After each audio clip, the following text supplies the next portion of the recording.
¿Qué tal? Bienvenidos a TEC Universitario. Mi nombre es Ivonne Alcázar y vamos a platicar un poco de lo que es la materia de Contabilidad 2 de la Licenciatura en Administración de Empresas. Vamos a hablar un poco de lo que es el activo, el pasivo no circulante, el capital y los resultados. Tomemos en cuenta que estas partidas entran dentro del ciclo financiero a largo plazo, pero que gradualmente se van convirtiendo a corto plazo. Estos participan en el ciclo financiero a corto plazo a través de la amortización y la depreciación, así como la técnica IBLAR. Recordemos que el activo no circulante son bienes y derechos que son propiedad de la empresa.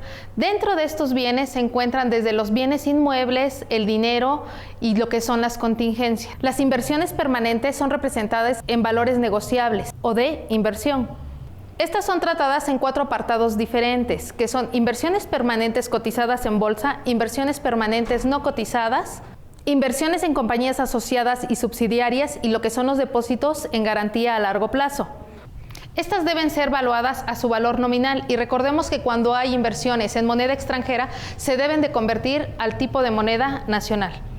Así como también los efectos de la inflación deben ser reconocidos en los estados de resultados. Estas se pueden registrar a través de diferentes cuentas, que pueden ser las más cotidianas, las inversiones cotizadas en bolsa, inversiones cotizadas no en bolsa, inversiones de compañías subsidiarias y lo que son depósitos en garantía a largo plazo. En los estados financieros se deben de presentar como inversiones permanentes no circulantes. Cuando existan inversiones extranjeras también se deberán convertir al tipo de moneda nacional, estableciendo el método de evaluación. Las cuentas y documentos por cobrar a largo plazo derivan de aquellas operaciones que se hacen de venta, ya sea de venta de muebles, inmuebles, maquinaria, equipo, etc. Estos deben ser valuados a su valor nominal. Cuando hay documentos en moneda extranjera, también se deben de convertir a moneda nacional de acuerdo al tipo de cambio. Estos deben ser registrados en una cuenta de mayor que recibe el nombre de documentos por cobrar a largo plazo. En los estados financieros también se deben establecer notas complementarias, a donde se pueden establecer los intereses que se manejan, el por qué o quiénes son los que nos debe. Los inmuebles, maquinaria y equipo también son conocidos como activos fijos. Estos son todos aquellos inmuebles o maquinarias que se compran con el fin de que se les dé un uso dentro de la empresa. Estos deben ser valuados a su valor histórico. Recordemos que dentro de este grupo se encuentran lo que son los terrenos, edificios, mejoras que se le hacen a los inmuebles, adaptaciones, etc.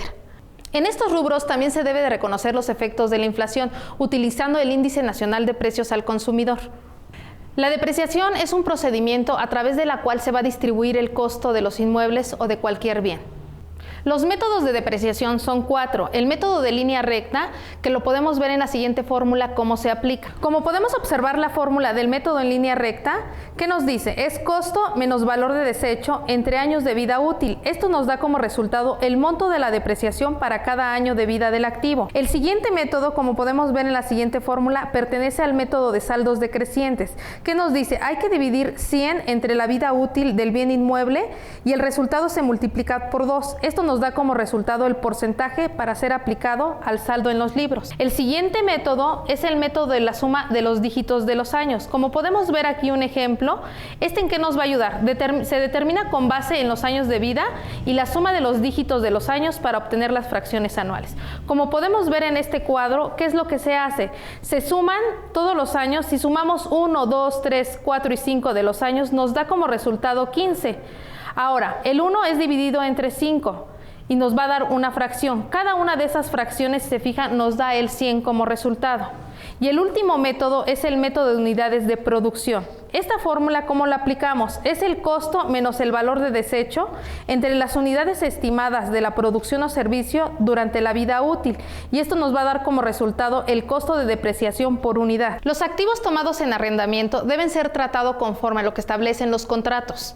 El arrendamiento se clasifica como capitalizable o como operativo. El capitalizable es aquel cuando todos los riesgos siguen en propiedad de la persona que renta ese inmueble o ese bien. El operativo es cuando transfiere todos esos riesgos a la persona que está rentando el bien. Hay activos tangibles que también son sujetos a agotamiento, como lo que son los mantos, lo que son los bosques, yacimientos, etc.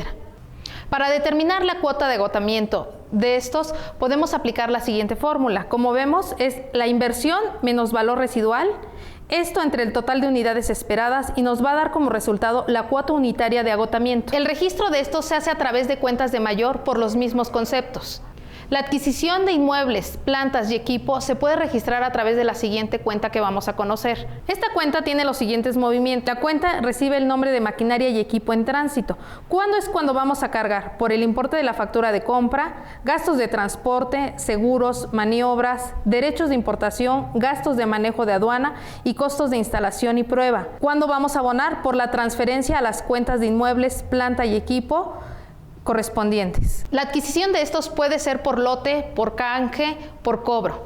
La adquisición de inmuebles, planta y equipo en construcción se va a evaluar a su valor de construcción. Recordemos que cuando se va a evaluar deben de entrar todo lo que son los gastos directos o indirectos que se generaron para poder llevar a cabo esta construcción. Estos se van a registrar a través de la siguiente cuenta de mayor que vamos a conocer. Como podemos ver, el nombre que recibe es Construcciones en Proceso esta cuenta. ¿Cuándo es cuando vamos a cargar? Pues por los costos de materiales, equipo y materias primas adquiridas para la construcción, por costos de la mano de obra empleada en la construcción, costos de los gastos directos consumidos en la construcción, absorción de costos y gastos indirectos aplicables a la construcción y los intereses devengados durante el periodo de construcción. ¿Cuándo se abona? Pues cuando se hace la transferencia a las cuentas de inmuebles, maquinaria y equipo cuando se termina el proyecto de la construcción. Cuando se termina la construcción, esta cuenta debe de ser cerrada para determinar el costo de dicha construcción.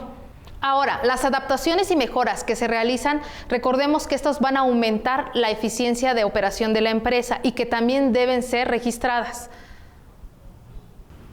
Estos gastos se deben amortizar durante el periodo donde se está arrendando dicho inmueble, ya sea 1 año, 2 años, pero se deben de amortizar en ese periodo que se está arrendando. Así también se deben de amortizar los gastos que se generen, como adaptaciones, mejoras que se le hagan al local y cualquier otro gasto que se lleve a cabo durante el periodo que se esté arrendando dicho local o dicho inmueble. Cuando un bien inmueble se da de baja, pero el bien sigue operando, se sigue utilizando, debe permanecer en los libros.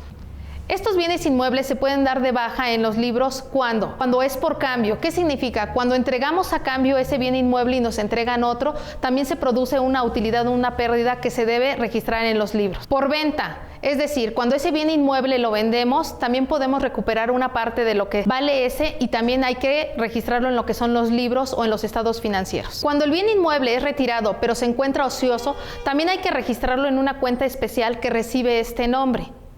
Cuando exista un bien inmueble obsoleto, también es importante que se debe dar de baja en los libros. También es muy importante realizar lo que son los inventarios físicos para ver en dónde se encuentra ese bien inmueble.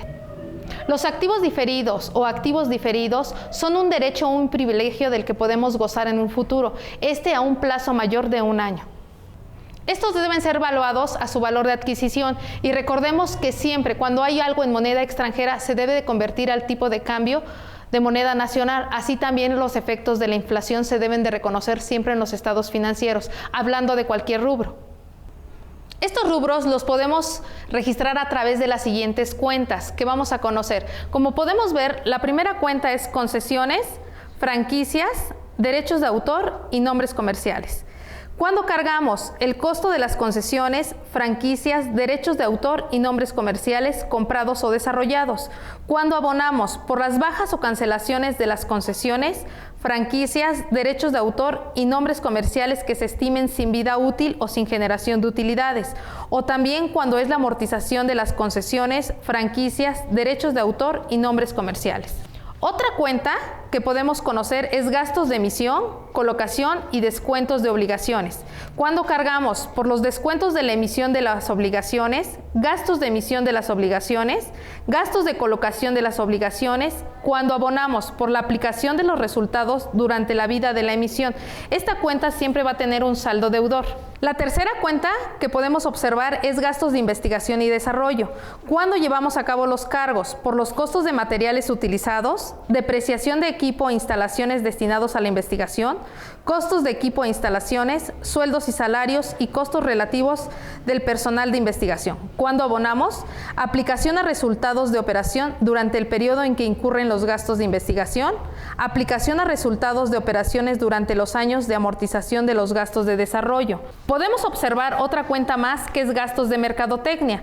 ¿Cuándo cargamos a esta? Pues por los gastos de investigación de mercado, costos de creación de marcas y nombres comerciales, publicidad y gastos de promoción de productos. Cuando abonamos por la aplicación a resultados de operación de los gastos de investigación de mercado, de la publicidad y promoción de productos durante el periodo en que esto se incurre. Y la última cuenta que tenemos para este rubro son gastos preoperativos e instalación y organización. Cuando cargamos por los gastos de adquisiciones de equipo, gastos de organización de la administración y la producción, gastos de desarrollo de los productos o servicios que se van a vender, gastos de desarrollo del mercado, gastos de contratación de personal y cuando abonamos por la transferencia de resultados de los proyectos o tareas que se han sido abandonados y deben considerarse como una pérdida de la etapa preoperatoria